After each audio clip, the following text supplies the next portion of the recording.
girl. For every guy You may kiss the bride. who's ever made a big mistake. My mom finally arrived. It's the same dress I wore on my wedding day. Same designer? No, the very same dress. From the guys who brought you There's Something About Mary. What's the matter, Eddie, you little girl? How's Lila? It's like a switch flip. She's loco. She burned my passport. I can sneak you back into California. The Heartbreak Kid, rated R. Sort of this is the film that begins the downward trend of the Farrelly brothers to me, because they had been making some good movies up to that point. You know, There's Something About Mary, Fever Pitch, Stuck on You, Shallow Hal. Really good movies all across the board. But this was their first real film that they had done that was just a complete and utter dud of a movie. And it's kind of hard not to see why here. Ben Stiller stars as a sports shop owner who's ending up in a rushed marriage with a woman played by Malin Ackerman and meets a true love interest played by Michelle Monaghan during a trip to Mexico. And yeah, part of the problem with the movie is that the film was already, this is based off of a Neil Simon story that was already made into a great movie in 1972, and the Farrelly brothers came in and said, let's do that, except let's take out the smart, funny comedy and replace it with nothing but gross-out humor and fart jokes and poop jokes. That's literally the crux of this entire movie. And I like Malin Ackerman. I like her. I've liked her in a lot of things. I like her in Watchmen. I've seen her in a lot of movies where she's actually been really good. Ben Stiller can be very funny, but man, everybody in this movie is trying their hardest to hold it together, but there's just nothing there that makes it worth it in the end. It's just nothing but a lousy, gross-out comedy with the cheapest jokes you can imagine. I mean, these are jokes that are not even silly bad. These are just bad jokes that are just not funny whatsoever, and there's just nothing about them that makes it worth it in the end. It's a really terrible movie that is just such a colossal failure on so many levels, with the possibilities definitely there on screen, but unfortunately, there's just nothing else there that makes it worth it, and it's mostly in the scripting department, because the Farrelly brothers clearly just wanted to make another gross-out movie, and this is nothing but gross-out humor, but you can make gross-out humor work if it's done well. I mean, these are the guys that perfected it in Dumb and Dumber. But in this case, like, it really feels like they lost their craft and were just so desperate to create the next Dumb and Dumber style hit, and they just really fell apart at the seams with this film. This is such a terrible movie, man. It's a movie that I had a lot of high hopes going into it, watching it, and I was really let down by it in the end. Just such a terrible movie. What an absolute waste of time. Just a really bad movie all across the board. I really didn't like it, and yeah, it still has not held up well. So yeah, a hard skip on The Heartbreak Kid. So with that said, let's go ahead and move on to our next movie, which is The Seeker, The Dark is Rising.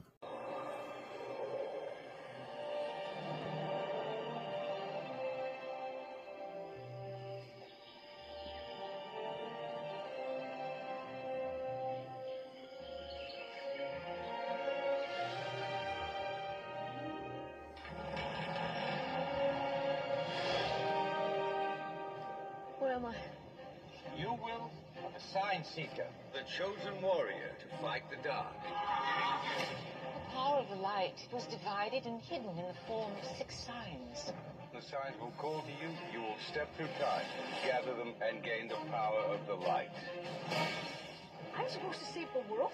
You have powers, Will. You can command fire. Light! Awesome.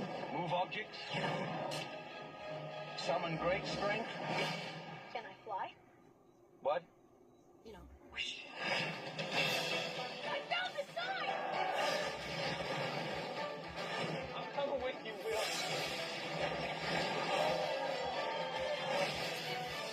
Trust your powers.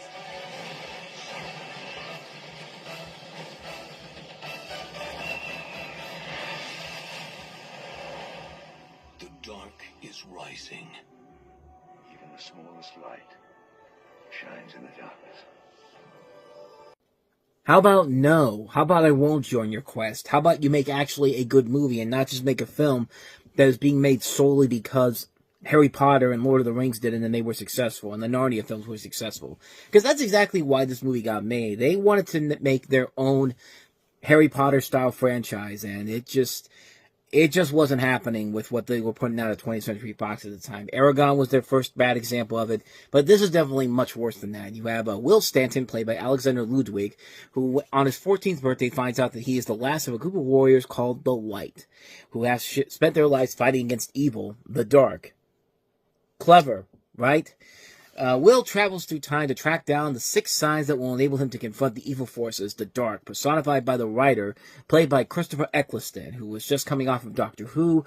He has a mentor played by Ian McShane, and that's really about it. Everything that you could ever imagine in a fantasy film based off of a series of children's novels, it's in this movie, and it's not creative or well done whatsoever. It's completely lifeless. There's literally nothing of value to this film whatsoever, and at no point is there any thrills, any excitement, anything engaging.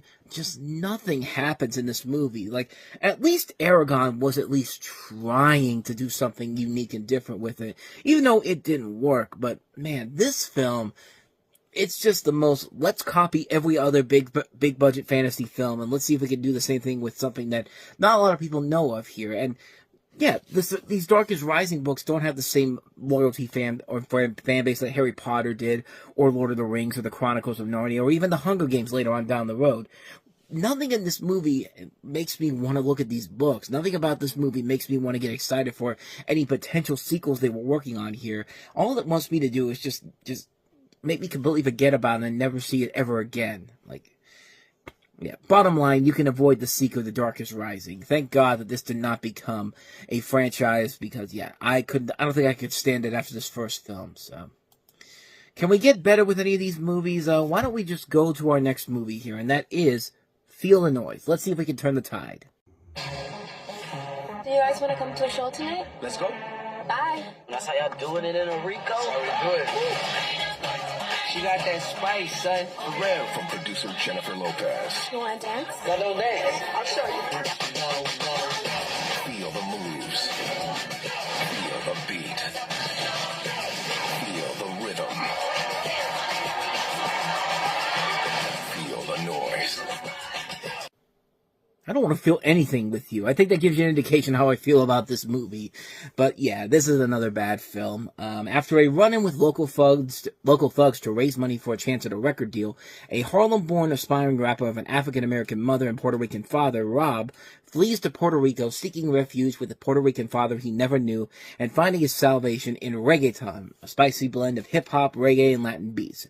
Puerto Rico, the spiritual home of reggaeton, inspires Rob and his stepbrother, Javi, to pursue their dreams of becoming reggaeton stars. Together with a dancer named Cece, played by Zule Heneo from Vantage Point, they learn what it means to stay true to themselves and each other while overcoming obstacles in love, greed, and pride, all culminating in an explosive performance at New York's Puerto Rican Day Parade. So it's basically Step Up for the Puerto Rican audiences. I mean, that's literally what the movie is. And unfortunately, it does not have the same ebb and flow as Step Up. It does not have any of the same incredible dance sequences as the Step Up movies do. Because the Step Up movies, at least starting with the next film, become more memorable because of the unique choreography and dancing sequences. This is none of that. This just feels like a movie where they're just really just trying to copy the success of the first Step Up, the first Stomp the Yard, You Got Served, those type of movies where there's no real story going on here. All these movies are trying to show off these sexy teenagers and these incredible dance moves and what they think is incredible dance moves, because, yeah, there's nothing incredible about any of these dance moves whatsoever. And these characters have nothing of value to them whatsoever. There's nothing intriguing about them whatsoever. Again, another misfire of a film with nobody I care about and no real reason to see the movie. And, yeah, what more can you say? Feel the noise. You'd be better off feeling something else without even having to get this movie in your mindset. So yeah, avoid this one like the plague. Can we get one good movie this weekend to finally turn the tide around? Well, the next film did win some Oscars. Let's talk about Michael Clayton. Clayton is back in theaters, and now it has been nominated for 7 Academy Awards, including Best Picture. What if Arthur was on something? Best Screenplay and Director, Tony Gilroy. We have a situation. Best Actor, George Clooney. They're gonna cut you off at the knee. Best Supporting Actor, Tom Wilkinson. They killed the Michael. Best Supporting Actress, Tilda Swinton. Critics are hailing it as the best picture of the year. I look like I'm negotiating. Michael Rated R, now playing in theaters, coming to DVD February 19th. We finally found a good movie, ladies and gentlemen. It only took us 3 bad movies to get to it, but, yeah, this movie's pretty awesome. George Clooney plays Michael Clayton, a high-priced law firm fixer who leaves a late-night poker game, gets a call to drive to Westchester, and watches his car blow up as he's taking an impromptu dawn walk across the field. Flashback 4 days, he owns a loan shark to cover his brother's debts. Michael's own gambling habits have left him virtually broke. His law firm is negotiating a high-stakes merger, and his firm's 6-year defense of a conglomerate's pesticide use is at risk when one of the firm's top litigators goes off his meds and puts the case in jeopardy. While Michael is trying to fix things, someone decides to kill him. Who? Meanwhile, his son summarizes the plot of a dark fantasy novel.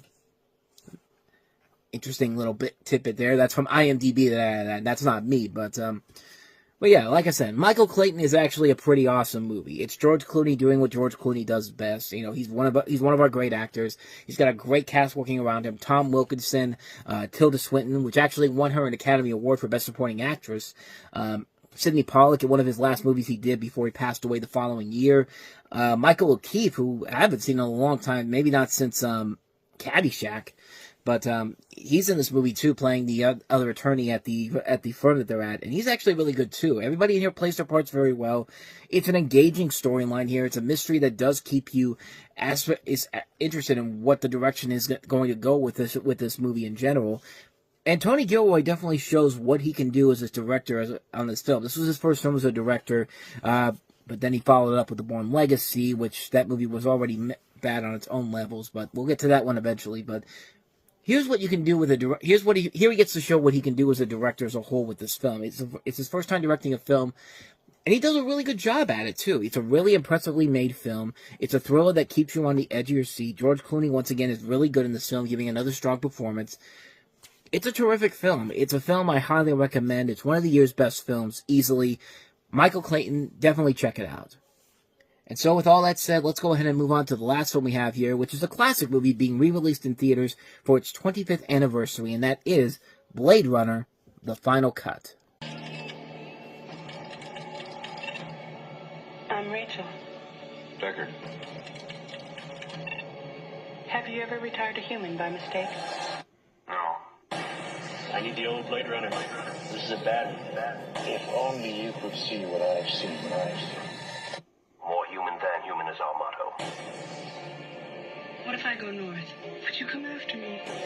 No, you would. But somebody would. Time to die. Too bad she won't live. Will you help us? What seems to be the problem? I want more life. An experiment. Nothing more. Nothing more. More human than human is our motto.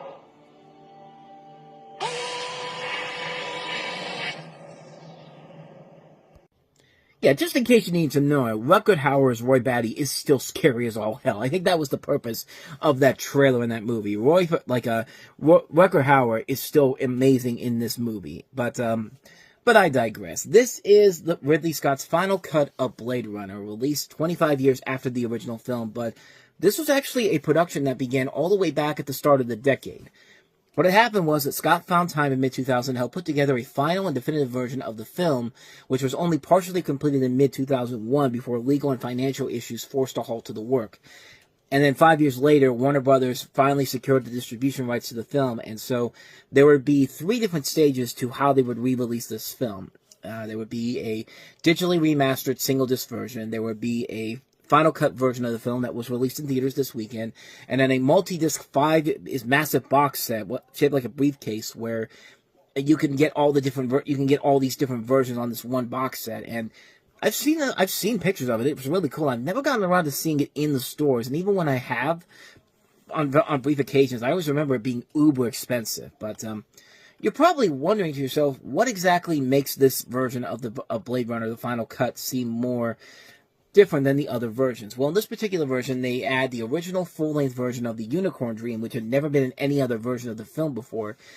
That's been restored in here. All the additional violence and alternate edits from the international cut have also been inserted as well, amongst other things as well. And to be honest, it's not a bad cut of it per se. But I mean, it definitely is when I look at this movie and see that it is the version that Ridley Scott had completely control over it. I mean, it's a good version of it. I'm not gonna say it's the best version of it per se. I would honestly say maybe the '92 director's cut version of it is a little bit better. But it is interesting to see all these different versions of this movie and how this film went from being an underperforming film back in the day because they added this narration that was completely pointless to the original film, and that's why people kind of stepped away from it. But we've had all these different versions of the film, and you know, the results have spoken for themselves on how the longevity of this series has gone, because now we've had a Blade Runner 2049 sequel, a Blade Runner sequel in 2049. There's a TV series in the works as well. And, but yeah, this is a film that I think is very well done. I don't think it's per se the best version of Blade Runner. I still think the 92 version is the slightly better version, but it's still a really good version. And this is the version, like I said, it has Ridley Scott's name on it. This is his puppy all across the board here. And this is the version that Warner Brothers said, okay, we'll let you do whatever you want to do with this, because we know you're going to deliver a good work here. And yeah, it's a very strong version of it. Is it the best version of it? I personally don't think so, but it's not to say it's a bad version by any means necessary. And if someone wants to tell me that this was the original version that Ridley Scott had in mind, I would certainly believe it. But regardless, Blade Runner is still a classic movie, and whatever version you watched is either this last version or the one before it, you're still getting a really damn good movie out of it, regardless of which version you watch. And yeah, it's a terrific film all across the board, and one that I really don't have anything more to say about it, except, yeah, it's a really good movie, no matter which version you look at it. It's not going to save my marriage. Learn to love. I'll be there for you. Laugh. I like the argument, because making up is insane. Now drink to that. And cherish all over again. Love. Denise Boutet, Richard T. Jones, Sharon Reel, Lamont Rucker, Jill Scott, Tasha Smith, Michael Jai White, Malik Yoba, Janet Jackson, and Tyler Perry. I think we did all right. In Tyler Perry's Why Did I Get Married? Well, obviously he say it's going to be good. He's the man who's behind this movie. He wrote it, produced it, directed, stars in it, and of course he's going to say it's great. Yeah, this is Why Did I Get Married, a dramedy about these four couples who are having the difficulties of maintaining a social relationship in modern times. You see the cast there, and you have all these different couples. One of them is argues a lot because the wife in that couple, Diane, refuses to stop working. She takes calls on her phone instead of talking with her husband, Terry. The second couple consists of hair salon owner Angela and former football player Marcus. Angela constantly argues with Marcus and anyone who interrupts them. The third couple is a housewife named Sheila and an entrepreneur named Mike, and Sheila has to get off the plane taking them to this place because of her weight and the requirement to purchase 2 seats, with Mike continuously flirting on the flight with her single friend Trina. And then the fourth couple consists of a psychologist and her architect husband Gavin. And yeah, I mean, just those things alone are just things where you look at them and they're just like, okay, clearly one of you couples should not be together. And I'm talking about the third couple there, because of course Sheila's played by Jill Scott, who, yeah, she's obviously more obese than the other ones. But I mean, I feel like the movie's kind of missing the mark on that one there. They're just making it seem like, no, these couples deserve to be together. But that couple there, like, Jill Scott clearly deserves to find somebody else that doesn't treat her as badly as this movie does, and especially her husband in this. But besides that, though, this is pretty much standard stuff that you've seen in many of these melodramas, because this is really a melodrama. But believe it or not, it is actually one of the better Tyler Perry movies that I've seen. It's one of those ones where it's just like, yeah, we've seen this stuff done before so many times before, but I think what helps it is because the cast is working off each other so well. I mean, Janet Jackson, Jill Scott, Sharon Leal, Tasha Smith, Michael Jai White, Keisha Sharp is also in the movie too. A lot of people I've really liked over the years. This is the first Tyler Perry movie that I've seen that I've actually really kind of enjoyed all the way through. Like, I was one of those ones where it's just kind of like, I really wasn't expecting a whole lot from it, but I think what is holding it together are the performances and the dilemmas of these couples all together. I think they are very good at handling the pressures of being married in a relationship, especially in this type of a climate.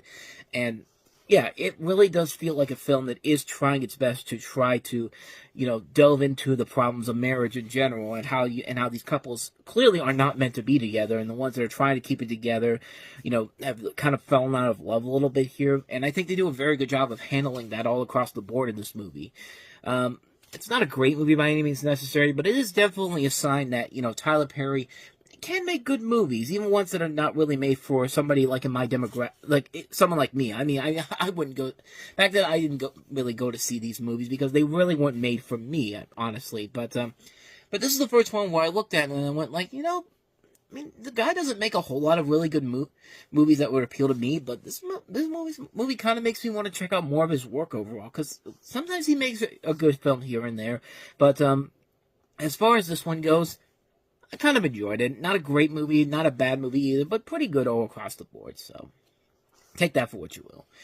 So let's go ahead and move on to the next movie we have here, and that's Joaquin Phoenix and Mark Wahlberg starring in We Own the Night.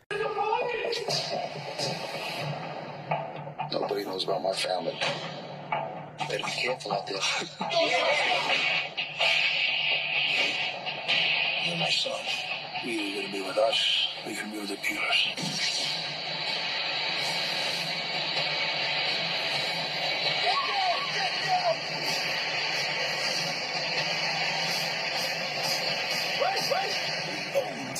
Rated R. Oh yeah, Eva Mendes is in this movie too, and I say that because if you don't know Eva Mendes is in this movie, you will know almost immediately that she's in this movie, because yeah, this is one of those movies where she gets hella naked right at the beginning of the movie. Like, they don't even wait 5 minutes for the movie to start. Like, it literally starts off with Joaquin Phoenix making out with Eva Mendes, and she's like you could see her cleavage, her boobs and all that, and it's just like, yeah. For someone like me back then, it's just like, okay, yeah, I gotta say, it's the instant win on there right from the get-go. But as far as the film itself goes, now it's been 20 years, almost 20 years since I've seen this film. It takes place in Brooklyn, 1988, where crime is rife, especially with drugs and drug violence. A Russian thug is building his heroin trade while everyone laughs at the cops. Brothers have chosen different paths. Joe has followed in his father's footsteps, entering into New York's finest. Joe's played by Mark Wahlberg. The father is played by Robert Duvall. He's a rising star, but Bobby, who uses his mother's maiden name, manages a club. He's played by Joaquin Phoenix. He is on the rise with a new girlfriend, the aforementioned Mendes, and a green light to develop a Manhattan club. Joe and Bert ask him to help with intelligence gathering. He declines. Then Joe raids Bobby's club to arrest the Russian. From there, things spiral out of control. The Russian pits out a hit on Joe, personal losses mount, and Bobby's loyalty face the test. And yeah, it's a pretty standard cop drama overall, and it works mostly because of the performances in here. I think the 4 main people involved here, Phoenix, Wahlberg, Mendes, Duvall, they all play their parts very well here. You do get invested in their storylines and what they're trying to accomplish here, and it is a really good, impressively made film. It's a film that really does work. The director, James Gray, has made a couple of movies that have been mostly missed and hit. Like, every once in a while he'll have a really good movie like this, or Ad Astra, or The Yards. But other than that, though, most of his films he made have mostly been misses all across the board. I mean, this film wasn't a big hit when it came out. It was a mixed opinion by most critics. And it didn't make a whole lot of business at the box office overall. It did double its money back, but most people thought maybe it was still a little underwhelming considering the talent that was involved in it. But, yeah, overall, I thought it was pretty good. I thought it was very entertaining. I thought it was a really good cop drama. Very different compared to stuff like The Departed or something like End of Watch or many of these other movies that try to do this and try to have something a little bit different that stands them out the most. This one doesn't quite stand out as much as the other movies I've mentioned, but I still liked it overall. I thought it was a very entertaining film. It works because the performances are very good here. The grittiness of the film is right there. And yeah, it's a very engaging thriller all across the board. It's a very well-made film, and one I highly recommend checking out. If you want to, it also gives you a chance to see Mark Wahlberg with more of a dramatic edge to him, because, he was slowly but surely starting to build his craft as a dramatic actor with The Departed the year before, and then Invincible, and then now this movie. A really good film. I do recommend checking it out. We Own the Night. So with that said, let's go ahead and move on to our next movie. A sequel that you could say that nobody was really asking for, except someone at Universal said, you know what we could use a sequel to? Elizabeth. Let's make Elizabeth the Golden Age. Thank God England will not fall while I am queen. The Spanish fleet will overwhelm us. We will meet them face to face. Our mission is to kill a queen. We feel too much. We dare to hope. We cannot be defeated. Elizabeth, the Golden Age, rated PG-13, starts to... Yeah, unlike The Godfather Part 2, which of course went on to become the only sequel to ever win Best Picture at the Oscars, this is an Oscar-nominated film that definitely did not deserve to win to be made onto altogether. But what am I even trying to say here? But Elizabeth the Golden Age. Cate Blanchett is back in the role of Elizabeth I in a loose but fact-based portrayal of events during the latter part of the reign of Elizabeth I, forming a sequel to this director's Sherman Kapoor's other film, and it also has Jeffrey Rush reprising his role from the first movie, as well as Clive Owen, Abby Cornish, Samantha Morton, and again, it's just a sequel that really is completely unnecessary, and maybe if there was a reason to make the film, and have, like, if they wanted to continue the story forward and actually make something incredible with it, I probably would have given this a free pass, but honestly, it's just another sequel, one of those unnecessary sequels too, because nobody was asking for a sequel to Elizabeth at all. I mean, the first Elizabeth was a good movie, but it really didn't need a sequel, and it's hard to really defend this movie when you have shots that are very similar to something like, Pirates of the Caribbean, like with the ships and all that. And it's just like, I feel like they were trying to create a franchise out of this, which was completely unnecessary, honestly. And most people didn't really go see it. It was a film that kind of came and went. It wasn't a big hit at the box office, but it did get a couple of Oscar nominations. Blanchett got nominated for this again, which I don't know why she did, because it really felt unnecessary, especially considering that she was in a much better movie that did get her an Oscar nomination, I'm Not There, which we'll get to that one eventually. Not compared to the I'm Not There, that I'm Still There. That's what I'm thinking. I'm Still There from this year's Oscar nominations in 2025. I'm thinking of something else altogether, but there is a movie coming up pretty soon with Blanchett, and it's called I'm Not There, which is about Bob Dylan. But like I said, we'll get to that one eventually, and incidentally, there's another Bob Dylan movie that came out not too long ago, A Complete Unknown, which did get several Oscar nominations in 2025. But besides all that, going back to Elizabeth the Golden Age, I guess it's not a bad movie per se, but it doesn't add anything to the story. It doesn't add anything to the reason for it to exist. I mean, yeah, you got these actors back in here, and Cate Blanchett usually will never turn down a bad performance in this movie. But at the same time, it's just like, why make this sequel? Like, who was demanding an Elizabeth sequel? Like, I just don't get it. I mean, I don't think there was a demand for it, honestly. And yeah, like I said, this thing kind of came and went because nobody really gave a crap about this. And it just felt like they just had to do it because, because the first film had some kind of, to them, I guess somebody in the studio, I guess somebody at Working Title Films who co-produced this really liked this idea of doing an Elizabeth sequel, and said let's just do this. Like, this isn't like Mr. Bean's Holiday, where you wait almost a decade to do another Mr. Bean movie, and that one actually turns out to be pretty good. This is an unnecessary sequel that has no reason to exist whatsoever.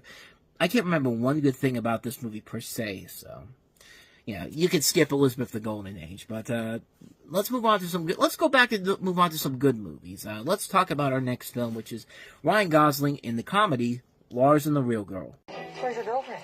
I don't have one. Are you gay? No. Give this to somebody nice. Mr. Sunshine, that new girl's kind of cute, huh? Something's going on with him. I'm worried. Maybe he wants to be left alone. That's not what he wants.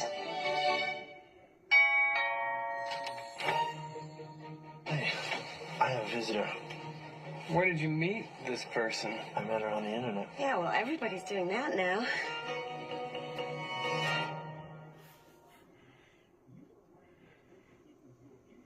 Yeah, Bianca's a missionary. Back then, that would be considered really weird, but you know what? In the year 2025, when you see so many couples and so many relationships go down the tubes, especially after COVID, Yeah, that does not look as bad as that does not look as weird as it does nowadays. Nowadays, that's kind of normal considering most relationships. But anyway, this is Lars and the Real Girl with Ryan Gosling starring as the title character, who's a kind-hearted but socially awkward young man who develops a romantic yet non-sexual relationship with an anatomically correct sex doll, a real doll named Bianca. And this is a film that could have easily just been a one-note movie. This could have been a one-joke premise. I mean, it really had the possibility of doing everything to become that, but it doesn't go down those levels, and it actually makes kind of a heartfelt romantic comedy with it. I mean, you understand why Ryan Gosling has an affection for this person, especially considering that he's very kind-hearted. He's socially awkward. He doesn't know how to talk to girls. I mean, it's a very intriguing character, and it really is played out very well by Gosling. And you do buy into his relationship with this doll, even though the doll never says anything. Like, you could buy them as a couple and how much he really cares about this thing that doesn't have anything like any way to come to life. Like, it also helps that you got a really good cast all across the board here to help make it work. Patricia Clarkson, Emily Mortimer, Paul Schneider, Kelly Garner, and a director like Craig Gillespie, who does a whole lot better job with this movie than he did with Mr. Woodcock. Like, you could tell his heart was definitely more into this project than that film was. And like I said, it's a film that really is something that could take something so weird and yet make something so uniquely charming about it. And 2007 was definitely a weird year for that, because we'll later have a movie where, a movie centering around teen pregnancy, and they make it a heartfelt comedy out of it with Juno. But we're still a couple weeks away from that. But this movie actually works really well. I think it's a film that actually has gotten better over time. I think more people can relate to it nowadays.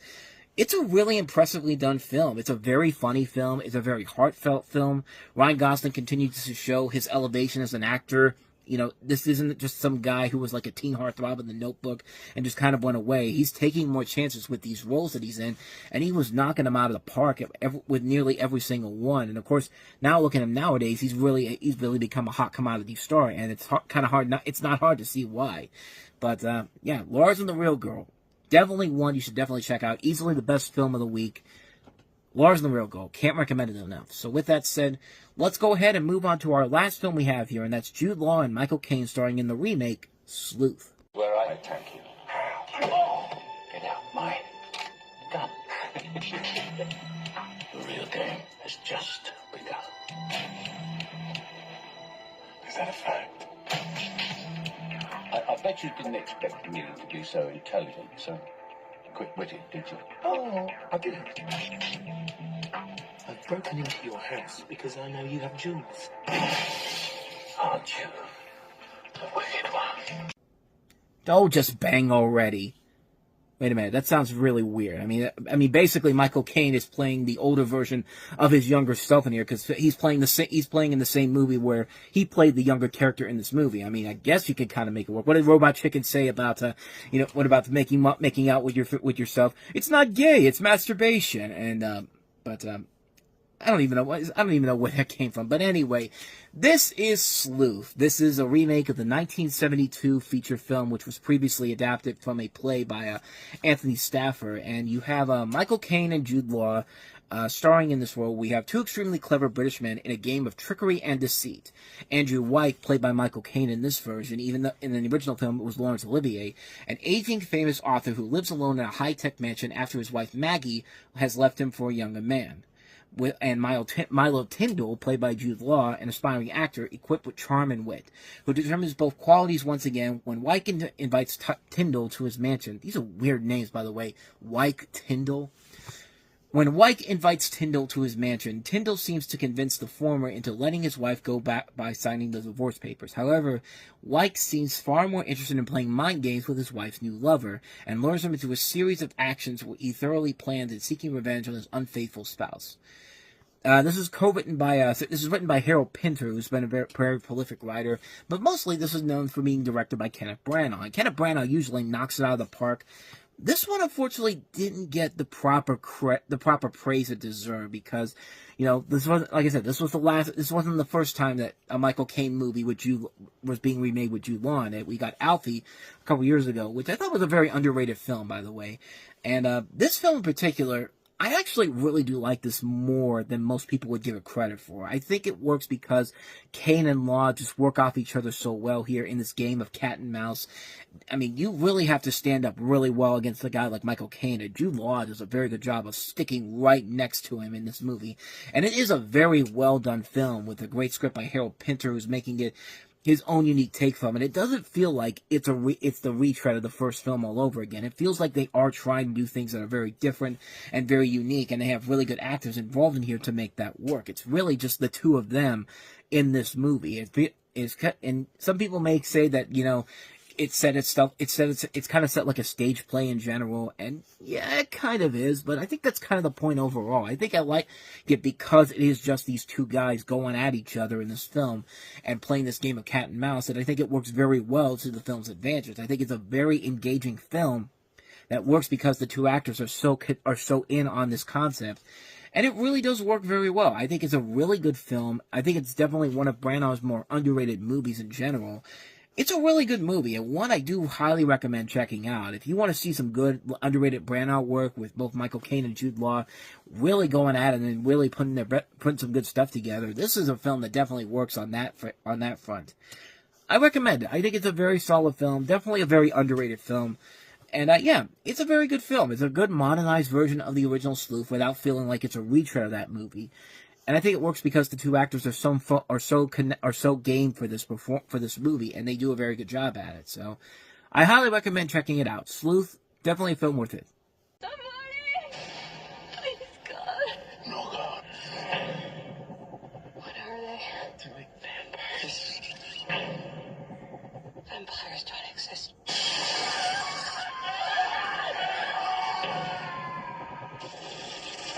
They're coming. Who are they?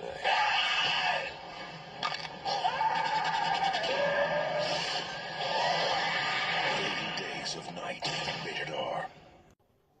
I honestly forgot how awesome this movie is, because this was a movie that, you know, this was back when I wasn't watching a lot of horror movies in general, but this was one that I saw the trailer for, and I was just like, I kind of want to see this movie, and I'm glad I did, because, yeah, it's pretty freaking awesome almost 20 years later, and as you can tell from the story and the plot there, this is based off of a graphic novel of the same name, where you have a story that takes place on this Alaskan town that's beset by vampires, as it enters a 30-day-long polar night, which is funny, because I never knew that this was something that actually happened in Alaska, where it's literally 30 days of nighttime, and it's just like this was my first exposure to it, and I never knew about it. I never learned about it in school, or maybe I did, I just didn't pay attention to it. But yeah, I never knew that there was actually a time when it's literally nighttime for 30 days in Alaska. But yeah, besides that, the movie is pretty awesome. It's a really cool, slick vampire thriller.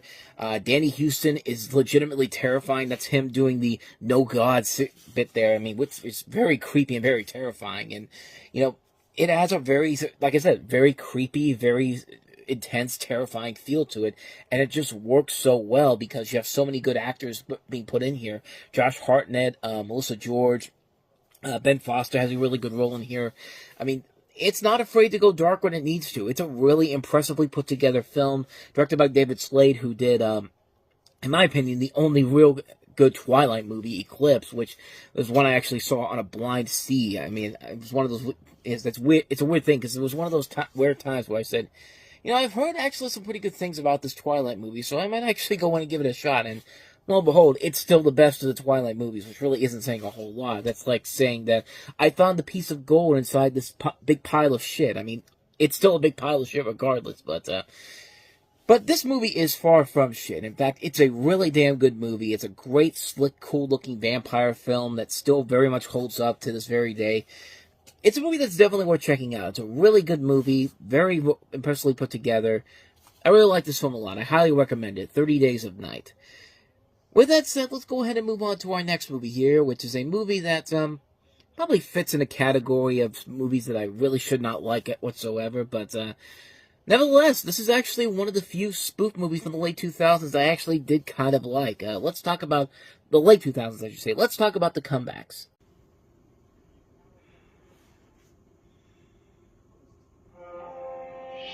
If you believe dreams can come true, If you believe underdogs can become champions, if you believe in miracles, then you've seen too many sports movies.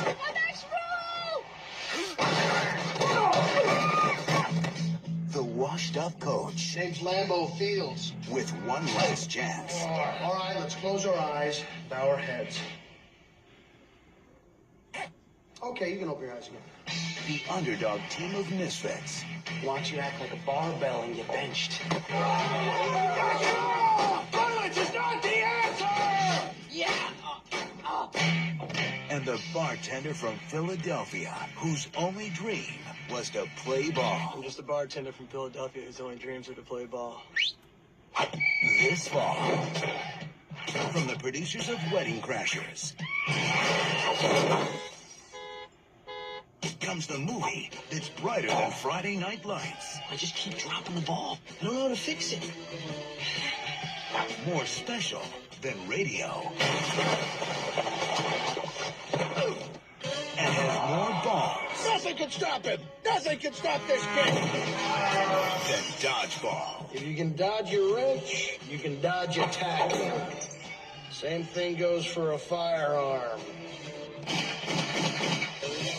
The comebacks. No one's going home till one of you can knock me down. Okay, everybody hit the show. Yes, I know, it looks like a Freeburg Seltzer movie, and I should not be saying I like this movie one bit at all. But, I do kind of still enjoy this movie. I mean, it was one of those few movies that I saw back in the day where, you know, I didn't see a Jason Freeburg and Aaron Seltzer name on it, so I figured, why not go see it? It has a couple people I know from TV, but as you can see here, you have David Koechner, a prolific character actor, but he's mostly known as Champ from Anchorman, playing Lambeau Fields, living a middle-class lifestyle in America along with his wife Barb, played by Melora Hardin from The Office, and a gorgeous daughter Michelle, played by Brooke Nevin, who's brought up a son. Lambeau is a failure and has virtually given up on his career as a football coach. Then his friend Freddie Wiseman, played by Carl Weathers, encourages him to re-enter the field, and he does so by relocating to Plain Folk in Texas and joining the Heartland State University. It is here where he will meet some of the most pathetic players, and quite disillusioned, he goes about to find newcomers. He finds a kicker in Jasmine Featherfoot, played by Noreen DeWolf, who you later see in Anger Management, the TV series, provided, of course, he keeps her involvement secret from the rest of her family. Then he finds Lance Truman, whose drag queen dad has brought him up more like a tom girl. Truman's, by the way, is played by Matthew Lawrence, T.J. Detweiler from Recess, which is... Actually, no, I take that back. That was Andy Lawrence, but he is part of that Lawrence Brothers group. They were in Brotherly Love, of course, but regardless, he's somebody that I remember from the 90s. But with these additions and others, Lambeau sets forth to include his team in the next Toilet Bowl 2. This is literally how it's written here. And it is here that he will find Lance fumbles a lot. Barb is not quite faithful as he seems. He will soon be in jail for indecent exposure. Michelle's a black boyfriend, Toy Boat. And Freddie has a hidden agenda. Again, this is a film I probably should not like at all because it very much feels like a film that is very much in the same vein as the Freeburg Seltzer movies. But I'm not going to lie, I actually still kind of enjoy this movie after all these years later. It is not a good movie, but it is a movie where I got a lot more laughs out of it than, say, a movie like Date Movie or Epic Movie or Disaster Movie, Meet the Spartans, those type of films. Like, this film, as stupid as it is, and at times what it clearly is parroting whatever was popular at the time. This thing parodies 21 different sports films over the course of the last couple of years. I mean, you see it in the trailer. Friday Night Lights, Invincible, Miracle, Dodgeball, of course. And, yeah, most of the time the jokes are kind of mediocre, but I'm at least getting a chuckle from at least some of the moments in this film, but at the same time, it's just kind of like, yeah, I know it's not a good movie, but I'm laughing my ass off more than I ever should be with a movie like this. And yeah, it's a decent movie. It's a fun film. Like, I went into it not thinking much about it at first, but then as time has gone on, and I thought, well, I'm gonna get ready to watch this again for this particular week, so I'll go ahead and watch it again and see if it holds up.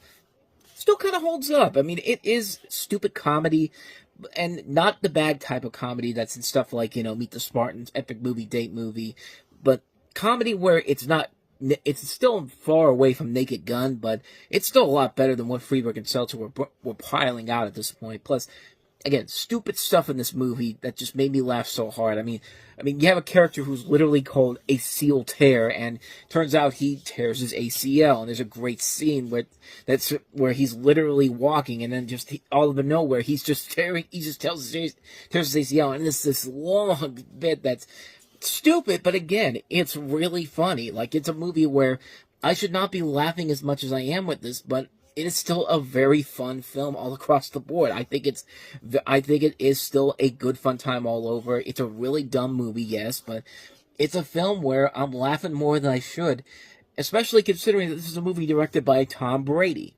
No, not that Tom Brady. The Tom Brady that gave us such masterpieces of crap like The Hot Chick, and will later give us Bucky Larson Born to be a Star.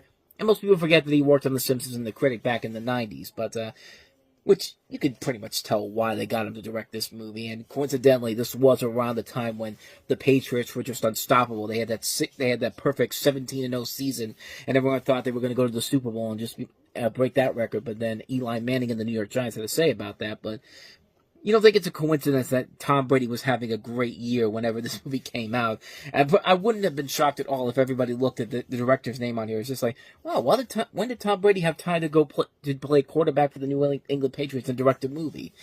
But yeah, I think we all know why they got him for this movie, but this guy in particular. But like I said, this is not a good movie by any means necessary. It's not up there with the greatest spoof movies of all time, but you know what? It's still a million times better than anything that was piling out of the Freeberg-Seltzer garbage dump. And yeah, there's still jokes in here that still make me laugh, for as stupid as they are, but I still enjoy the hell out of this movie. I think it's a dumb comedy. Yeah, it's not one of the better spoof movies, but you know what? I will gladly take it over anything from Jason Freeberg and Ellen Seltzer any day of the week. So yeah, I like this movie. I'm probably going to be one of the few people out there that actually says this, but I actually like this movie. I think it's stupid. It's fun, though. I like it. So let's get to a movie that I do like, that most people, I think, could agree they like as well. The Nightmare Before Christmas returns to theaters again, this time in 3D.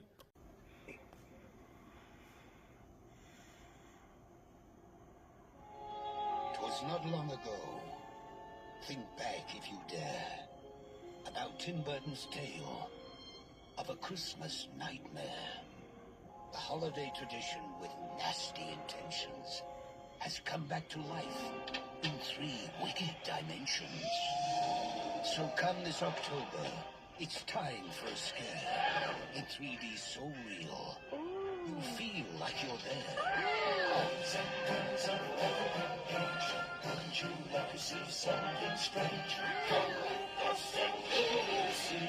It's our town of Halloween. This is Halloween. This is Halloween. Halloween. Halloween. Halloween. Halloween. Walt Disney Pictures invites you to see The Nightmare Before Christmas in Disney Digital 3D.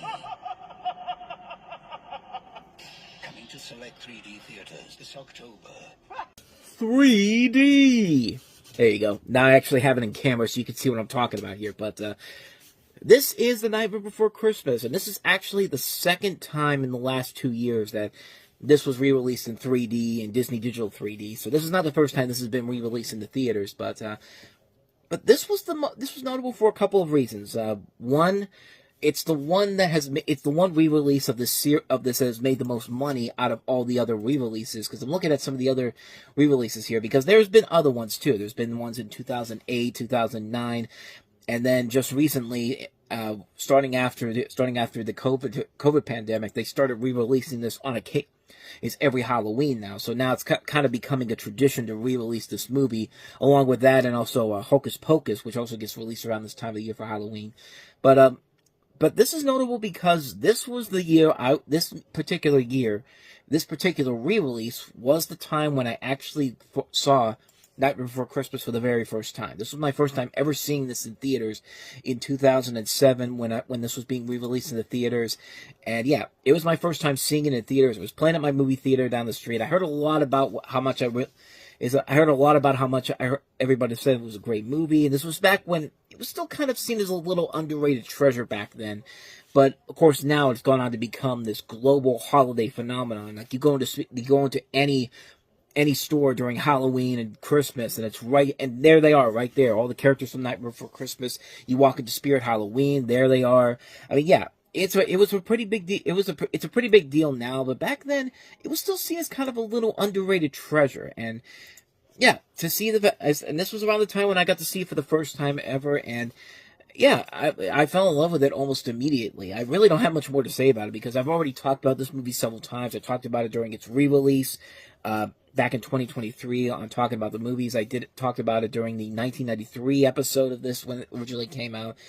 And I don't know if I covered it last year when the first re-release came out in 2006. I kind of thought I did, but I don't know. I went back to October 20th, which is when that release came out, and I didn't see anything there unless I put it in another episode or something like that. But again, just not really much more I can really add to it per se. It's a classic movie. It's one I watch every holiday season on Halloween and Christmas, and I think most of you as well. I mean, it's become a holiday global phenomenon. It's kind of hard not to see. It's not that hard to see why. It's a great film. It's A Nightmare Before Christmas. What more can you say, man? It's just a great film. Speaking of great films, we have Ben Affleck making his directorial debut with this next film here, Gone Baby Gone. This child's all I care about. We're gonna bring her home. Gone Baby Gone is a mesmerizing thriller, raves the Rolling Stones. They stole the little girl, and you did nothing. We'll be talking about this movie for days. Gone Baby Gone, rated R. Based on the book by Dennis Lehane, who also did Mystic River and would later do Shutter Island. This is a film that was based off that book, where you have Casey Affleck and Michelle Monaghan starring as two Boston private investigators hunting for a young girl abducted from her single mother's apartment in Dorchester. And the cast, it also includes Morgan Freeman, Ed Harris, and Amy Ryan among the cast. And this was actually the last film produced by the Ladd Company, which I didn't even know they were still around at the time, but apparently they were. And this was the last film they put out just before they shut down, just a couple months later. But notably, this is the film that welcomed Ben Affleck back into the fold. I mean, this was just after, he had that terrible stretch in the middle of the 2000s with stuff like Daredevil, Geely, Surviving Christmas. His career was pretty much dead in the water. But he comes back in full force here. I mean, Hollywoodland was the start of that trend back upwards, but this is the movie where everyone realized, Ben Affleck never really went away. I mean, Ben Affleck proved that he's still a very good, capable filmmaker, and not only does he get to do that with the scripting of this, because he co-wrote this with Aaron Stockard, but he also does a pretty good job directing this in his directorial debut, and of course we would later see what would come to that with two of his best movies, with The Town, and then later with his Best Picture winner, Argo. Lit by Night, not as good, but this is a great movie. It's a really great film with Casey Affleck and Michelle Monaghan really working well off each other. Of course, you can't go wrong with Morgan Freeman and Ed Harris.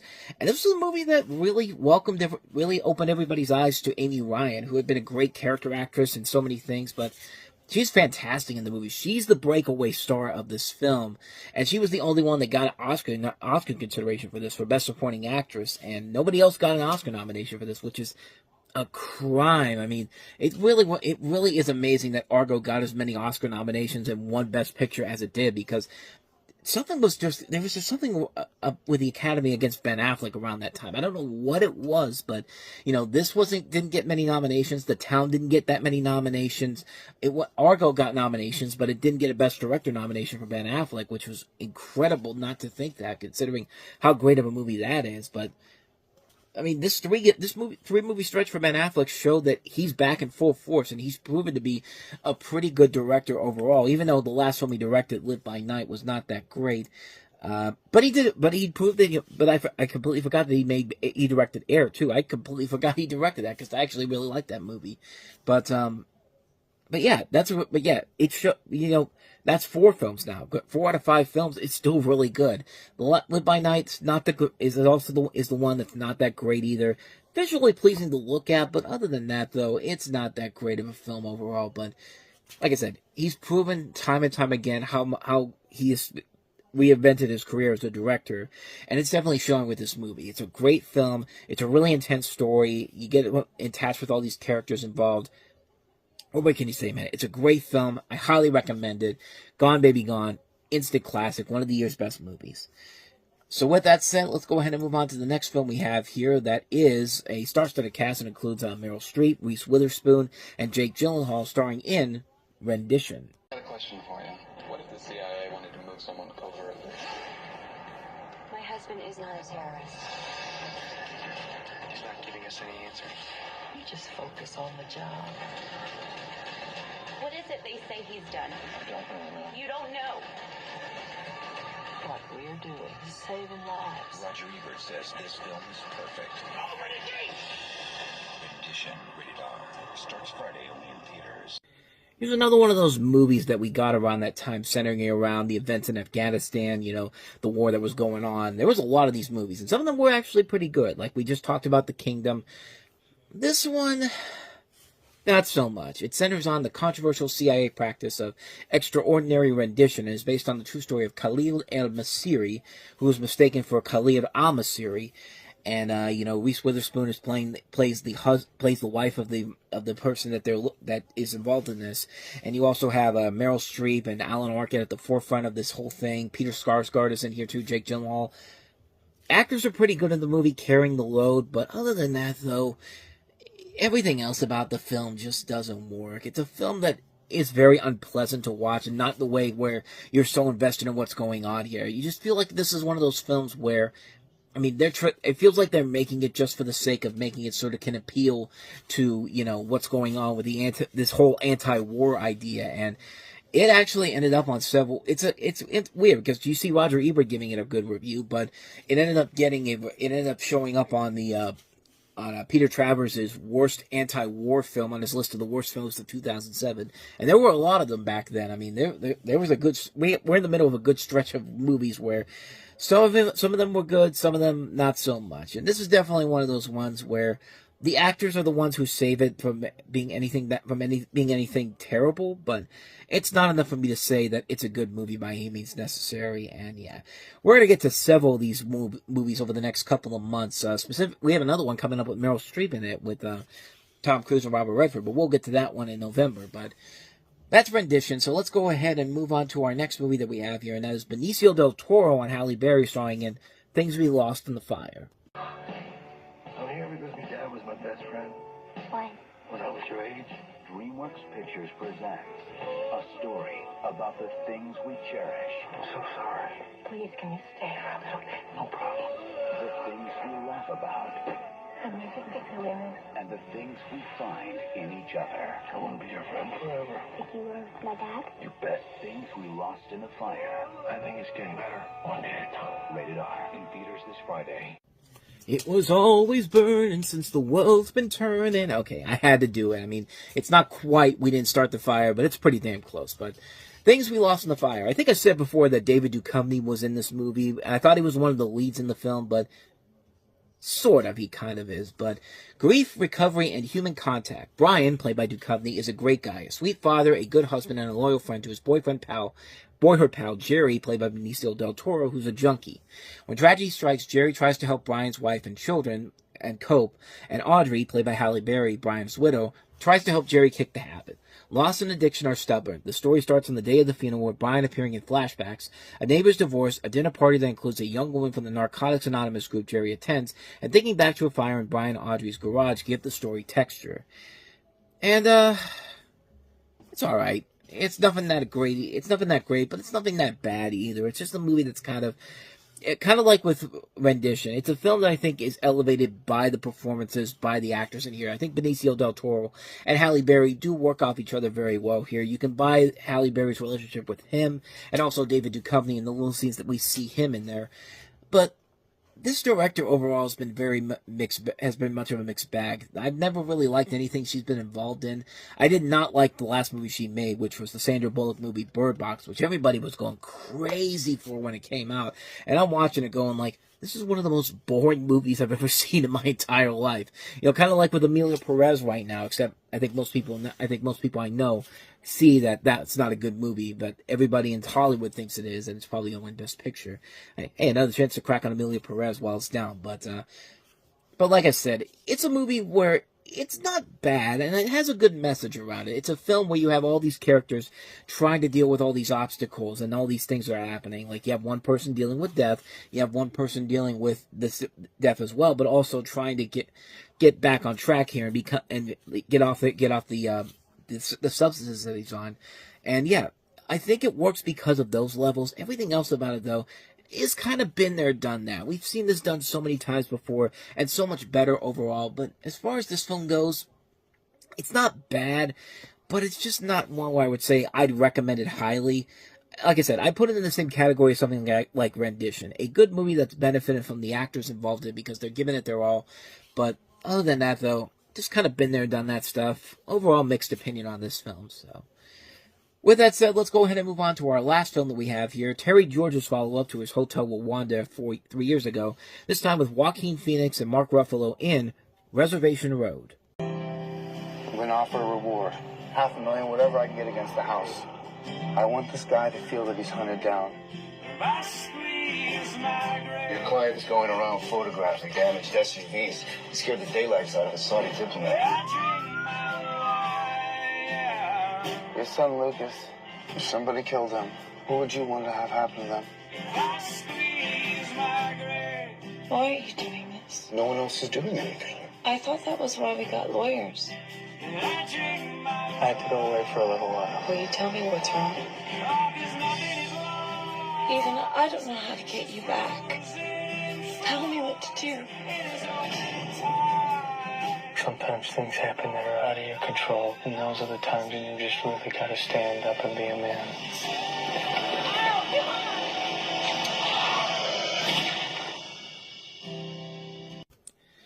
Yeah, this is not going to end well for somebody. I don't know if it's both of them or not. Well, actually, I do know because I've seen this, but yeah, you can tell by that trailer that things are not going to end well for somebody. But as you see from the trailer there, on a warm September evening, actually you don't, because I only had to show a little bit of it to not get copyrighted, but it's probably going to get copyrighted regardless. But on a warm September evening, college professor Ethan Lerner, played by Joaquin Phoenix, and his wife Grace, played by, I believe that was Jennifer Connelly. Yeah, Jennifer Connelly and their daughter Emma are attending a recital. Their 10-year-old son Josh is playing cello beautifully as usual. His younger sister looks up to him and his parents are proud of their son. On their way home, they stop at a gas station on Reservation Road. There, in one terrible instance, he is taken away from them forever. On a warm September evening, law associate Dwight Arnold, played by Mark Ruffalo, and his 11-year-old son Lucas are attending a baseball game. Their favorite team, the Red Sox, is playing and hopefully heading for the World Series. Dwight cherishes his time spent with Lucas. Driving his son back to his ex-wife, played by Mira Sorvino, Dwight heads towards his fateful encounter at Reservation Road. The accident happens so fast that Lucas is all but unaware, while Ethan, the only witness, is all too aware, as a panicked Dwight speeds away. The police are called and the investigation begins. Haunted by the tragedies, both fathers react in unexpected ways, as do Grace and Emma. As a reckoning of looms, the two fathers are forced to make the hardest choices of their lives. A really good idea here, and, you know, it's a film that I was really hoping for so much more from, but unfortunately, the film can't stick the landing. It's one of those movies where it's a good premise, like, you get a good idea, it's like it's a good slice of real life, the actors are really giving it their all in this movie, but the climax of the movie just can't get to that second level and be something that elevates it into something incredible. I'm not expecting one of these this one person who's involved in here to die because of what he did. He did something terrible. You know, he's got to suffer the consequences for it. But you know, in this film, unfortunately, can't stick the landing, and it has an ending that almost makes it work, and then it just takes the safe out of the end. When that happened, I was just kind of like, oh my God, are you kidding me? You were so close to finishing up a really good movie, and then, nope, safe and marketable way out. I mean, like, yeah, it's a depressing film, and like I said, it's a slice of real life, because people have been involved in situations like this where, you know, you get into the situation and you have no idea what the hell you're supposed to do. I mean, you drive away because you're scared of what the consequences, but you make your situation even worse. And if you stick around, like, you're still gonna get in a huge amount of trouble for this. And it's just like, what do you expect Mark Ruffalo to do in this situation? And it's just, it's a really complicated story in general, and it was so close to sticking the landing and being something really good, but then they just go and take the safe way out of it, and it's just really unfortunate how this film just completely screws the pooch at the very end, because so much of this movie was working very well. The performances are top-notch in here. You know, Joaquin Phoenix, Mark Ruffalo are great in here. Even though Jennifer Connelly and Mira Sorvino don't have the biggest roles in here, they are playing their roles very well here, where they do leave a lasting impact with you. But again, it's that ending that just really irks me, with how they were so close to giving us something really incredible, and they just can't finish the job. And I was so disappointed by the end of this movie. I really was expecting this to be a great film, and then the last 20 minutes happens, and it's just kind of like, yeah, it's a little, I mean, it's not, I mean, it's a complicated film to really review here, because, yeah, at times, yeah, because for the most part, it's a good movie. It's not a great movie, but the fact that the ending doesn't stick to landing really knocks it down a notch, where I can't even recommend it for that. But it's a tough film for me to really talk about, per se, in terms of how I feel overall. It's just, I was liking it for about 2/3 of it, and then the final third was just where the landing doesn't stick, and the film suffers because of it. I was really disappointed by the end of it, and I really came out of it just going like, man, they were so close to making a great film out of this, and yeah, it just didn't work in the end. So yeah, it's a mixed opinion, but mostly a downward turn on a Reservation Road.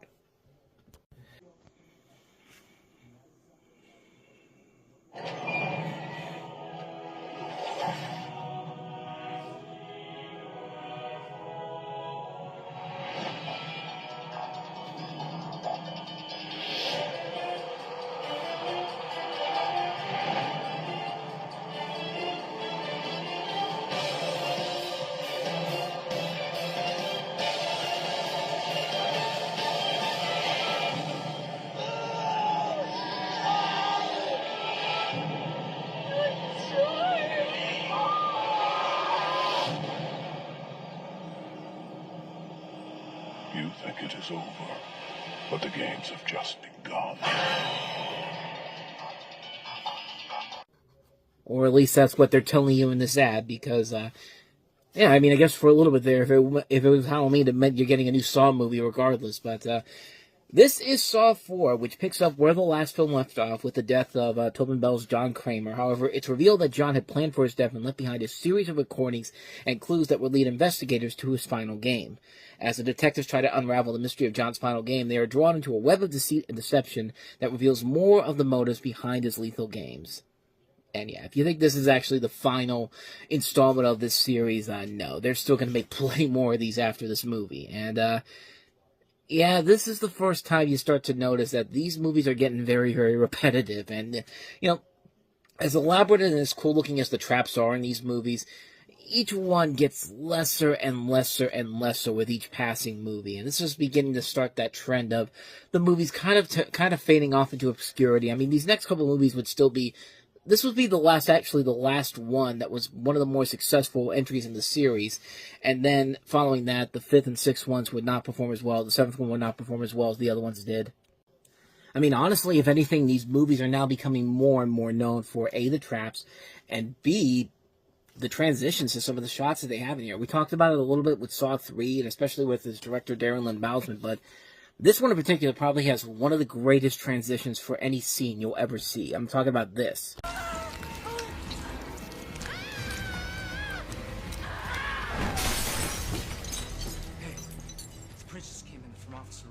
The greatest thing about that particular transition is that you think it's green screen. You think they just threw the girl there, and then they threw in the next scene after that. But no, they literally have a behind-the-scenes segment where they show them throwing the girl through the window, and then it's literally the next scene right there. They filmed that scene right on set, and just the way that they do it is so well done and so well put together.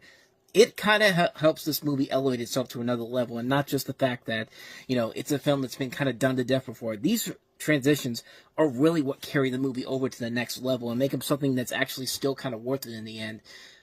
Like I said, the novelty starts to wear off a little bit because the traps do get a little bit more formulaic, but little touches like that, the way the cinematography works on here, the direction that Darren Lynn Bousman takes his movies, I think that's really well done. The way they put this in, these movies, and they keep the movies keep them from getting, all the way repetitive. There's those cool elements that you can add to it in so many different ways, shapes, and form.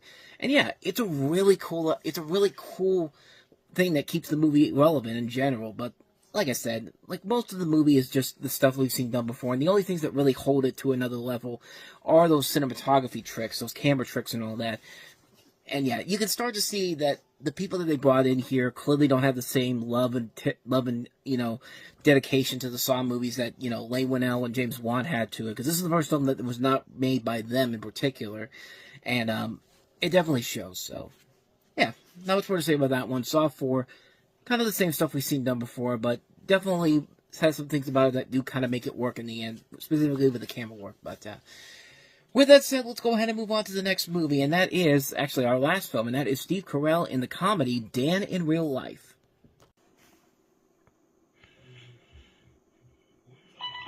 When America needs real advice about real life, they turn to Dan Burns, because relating to others is what he does best. Yes, very good column, sir. It really helped me understand my parents. What else can I do for you? I'd like to see your daughter, sir. Jane! Actually, I'm here for Kara. Nice to meet you, Marty. Come back in 2 years. Dad! He's a single dad raising 3 daughters. There goes Jane's college education. There goes Kara's. What about mine? Oh, you're good. Ah, no, wait. There it goes. He's got parents who have never let go. You do so much for your girl. What are you doing for yourself? And brothers and sisters who never let up. Hey, look, everybody, it's Dan's book. Please don't. Best book I've ever read. Maybe the only book you've ever read. He knows that all relationships are complicated. I'm looking for a book. This is actually quite the page turner. I met somebody, and she's really something. Especially the ones you don't see coming. Dan, this is my girlfriend, Annie. And, Annie, this is my brother, Dan. Awkward. I mean, that's literally the crux of the movie. You have a single father played by Steve Carell, who dedicates his life to his 3 girls, but one day he meets Marie, played by Juliette Binoche, at a bookstore. They get to know each other, but then Dan finds out that Marie is actually dating his brother Mitch, played by Dane Cook. And this is directed by the same guy that did Pieces of April, and this is more kind of a mainstream version of Pieces of April. We see a lot of these movies, especially in the latter half of the decade, that are these sort of Thanksgiving / Christmas type of films where families get together. I don't think it's really called that in general, but Home for the Holidays is definitely the perfect example of a movie like this film. It's very much in that same level. Like that, The Family Stone is one that comes to mind more recently. Around this time. This Christmas will come out in about a month's time from this point. Nothing Like the Holidays, We'll Have Almost Christmas, The Best Man Holiday. All these movies are very similar to one another here, and overall, this is one that I think works very well, and both Steve Carell and Dane Cook really needed it after the year that they had. Steve Carell had Evan Almighty come out in the summer. That was a big flop for him. Everyone was kind of doubting whether or not he still had longevity at the box office, but, this proved that he still had it. And Dane Cook, this gave him an opportunity to really, show everybody that, Good Luck Chuck was not just a one-off thing, and that he does have some legitimately good acting abilities. I mean, we saw it at Mr. Brooks earlier in the year, and here he plays it pretty good too. These two got a great cast surrounding them: Juliette Binoche, Diane Weiss, John Mahoney, Alison Pill. You see Britt Robertson, one of her early film roles. Who else is here? A bunch of character actors you might be familiar with: Norbert Liebert, Leo Butz, Jessica Hecht, Amy Landecker. Emily Blunt is in the movie as Ruthie Draper, who's called Ruthie Pigface Draper, and everybody in the movie plays their parts very well. Everybody here works very well. The dramatic moments are not as overdramatic as they could have been, but it's a really good movie. It's a very entertaining film. It's a film that works because everybody is so committed to it, and you do get attached to all the characters. You understand why Steve Carell feels uncomfortable in this particular situation, because he had no idea that was that was his brother's girlfriend.